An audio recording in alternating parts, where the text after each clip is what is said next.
बड़ी खबर आपको बताते हैं। इस वक्त फरीदाबाद से खबर आ रही, जहां पर कोरोना ब्लास्ट हुआ है। 24 घंटे में 1751 नए केस सामने आए हैं। फरीदाबाद में कोरोना से एक दिन में 5 मरीजों की मौत हुई है।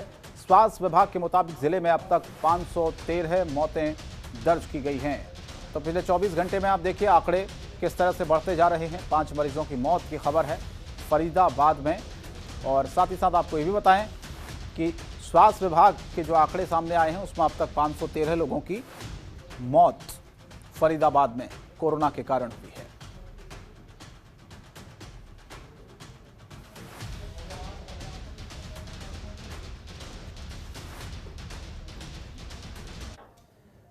और जहां एक तरफ पूरे देश में कोरोना की वजह से हाहाकार मचा हुआ है और लोग ऑक्सीजन और बेड के लिए तरस रहे हैं, वहीं फरीदाबाद में एक ही परिवार के 4 लोगों की कोरोना संक्रमण के चलते मौत हो गई है।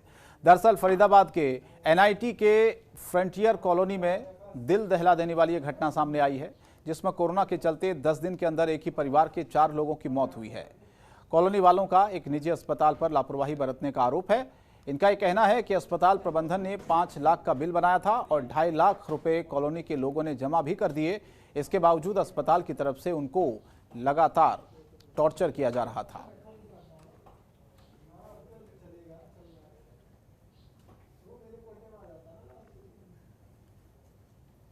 और कोरोना के कहर से चारों तरफ हाहाकार मचा हुआ है। कोरोना मरीज सबसे ज्यादा ऑक्सीजन की किल्लत से जूझ रहे हैं। मरीजों की सांसों की डोर थम न जाए, इसके लिए राउरकेला से ऑक्सीजन एक्सप्रेस फरीदाबाद पहुंच गई है। अब मरीजों को महामारी से लड़ने के लिए मदद मिल पाएगी। ऑक्सीजन एक्सप्रेस ट्रेन के पहुंचने से हरियाणा में कोरोना रोगियों के लिए ऑक्सीजन की अब उपलब्धता बढ़ेगी। दरअसल दिल्ली एनसीआर में ऑक्सीजन का संकट अभी भी बरकरार है। अस्पतालों को ऑक्सीजन नहीं मिलने से मरीजों की लगातार जान जा रही है। इसी बीच गुरुग्राम की कीर्ति अस्पताल में ऑक्सीजन की कमी के चलते 6 मरीजों की मौत हो गई है। इन मरीजों का अस्पताल में इलाज चल रहा था, लेकिन ऑक्सीजन का स्टॉक पूरी तरह से वहां खत्म हो गया था। काफी प्रयास करने के बाद भी तय समय पर ऑक्सीजन नहीं मिल पाई, जिसके चलते 6 मरीजों ने अपनी जान गंवा दी। दिल्ली के बत्रा हॉस्पिटल में ऑक्सीजन की कमी के चलते एक डॉक्टर समेत 8 मरीजों की मौत हो गई। बत्रा अस्पताल में दिल्ली हाई कोर्ट को बताया कि वो सुबह से ही ऑक्सीजन की कमी से जूझ रहे थे और उनके पास ऑक्सीजन का स्टॉक खत्म हो गया था। हालांकि जब ऑक्सीजन टैंकर पहुंचा, लेकिन तब तक 8 लोगों की वहां पर मौत हो चुकी थी।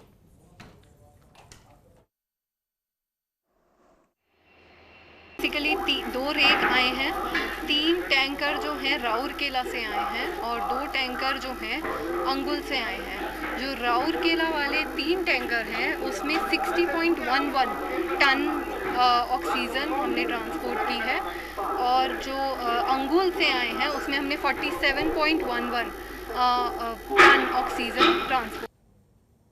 और बढ़ते आगे गुरुग्राम से खबर है, जहां पर कोरोना का कहर लगातार जारी है। साइबर सिटी गुरुग्राम में तेजी से मामले बढ़ते जा रहे हैं। पिछले 24 घंटे की अगर बात करें तो 4000 से ज्यादा मरीज सामने आए हैं। गुरुग्राम में कोरोना से एक दिन में 12 लोगों की मौत भी हुई है। तो साइबर सिटी में ये मौत का आंकड़ा 488 पहुंच गया है।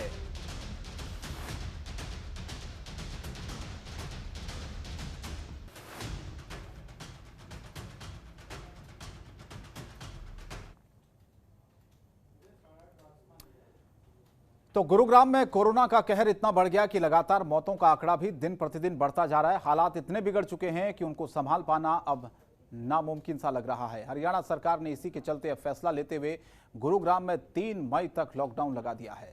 अगर हालात फिर भी बिगड़ते हैं तो सरकार गुरुग्राम में लॉकडाउन को और बढ़ा सकती है। वहीं हरियाणा सरकार के आदेशों के बाद गुरुग्राम में लॉकडाउन का पालन भी किया जा रहा है। सभी मार्केट और दुकानों को बंद करवा दिया गया है। इस दौरान सब्जी मंडी, परचून की दुकान और दवाइयों की दुकानें खुली रहेंगी, साथ ही अस्पताल भी खुले रहेंगे। बेवजह रोड पर घूमने वाले लोगों के खिलाफ भी सख्त कार्रवाई के आदेश दिए गए हैं।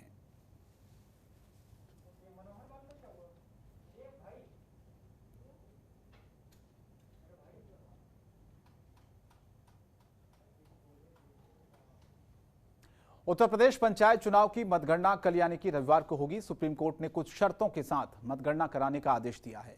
कोर्ट ने कहा कि राज्य चुनाव आयोग की तरफ से बनाए गए कोविड प्रोटोकॉल का पूरी तरह से पालन करना होगा। साथ ही सुप्रीम कोर्ट ने कहा कि मतगणना पूरी होने तक इलाके में कर्फ्यू रहेगा।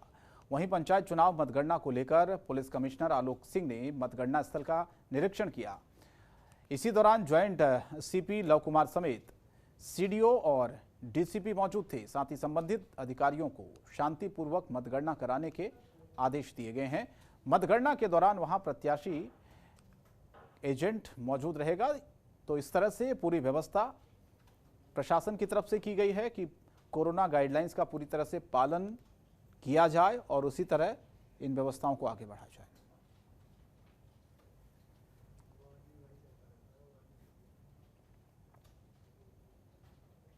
और पूरा देश इस समय कोरोना महामारी से बुरी तरह जूझ रहा है। ऐसे में गाजियाबाद पुलिस पूरी तरह से फेल होती हुई नजर आ रही है।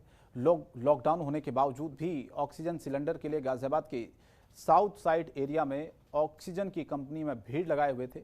यहां पर ऑक्सीजन सिलेंडर भरवाने के लिए जद्दोजहद कर रहे पुलिस प्रशासन पूरी तरह से फेल होता नजर आया। ऐसे में सोशल डिस्टेंसिंग की धज्जियां भी उड़ाई गई। साथ ही ऑक्सीजन कंपनी मालिक की तरफ से ऑक्सीजन देने को लेकर कोविड नियमों का पालन नहीं किया जा रहा। लोगों का यह आरोप है कि कंपनी के कर्मचारी गोलमाल कर रहे हैं।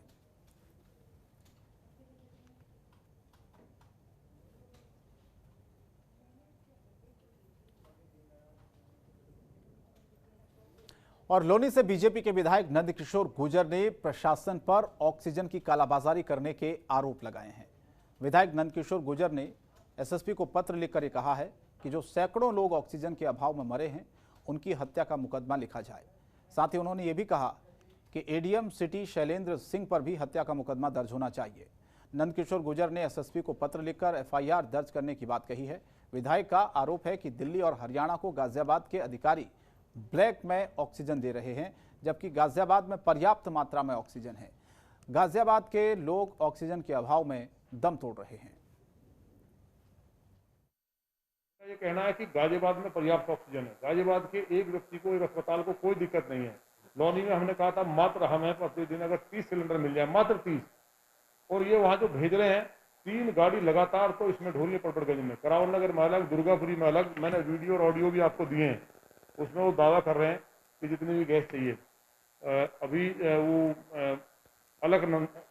अलकनंदा चौक है, इसमें मंडावली में, वहाँ मैं खुद रात रहा हूँ। कल से मैं लगातार घूम रहा हूँ, पूरी रात नहीं सोया हूँ, और डॉक्टर्स को और अस्पतालों को कहाँ से अरेंज करके कराया। लेकिन अब जब वहाँ कई खबरों के निष्पक्ष विश्लेषण के लिए सब्सक्राइब करें Janatantra TV and press the bell icon. Never miss any update.